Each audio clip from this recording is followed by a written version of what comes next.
જો હું તમને એમ કહું કે આપણી સૌથી મોટી જવાબદારી એ સક્સેસ મેળવવાની નથી, પણ હેપી થવાની છે.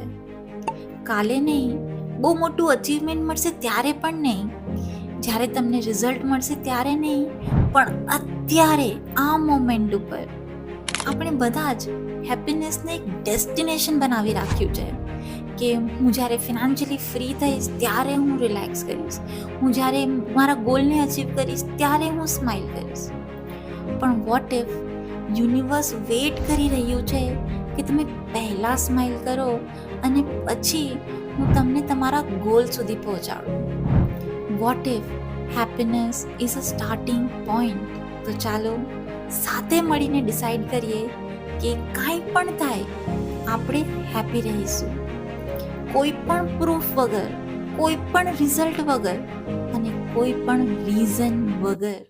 કારણ કે જ્યારે આપણે ખુશ ફીલ કરીએ છીએ ને વિથઆઉટ એની કન્ડિશન, ત્યારે લાઈફ હેવી ફીલ થવાનું બંધ થઈ જાય છે અને ગોલ્સ, ધ્યેય તમારી પાસે આવવા લાગે છે.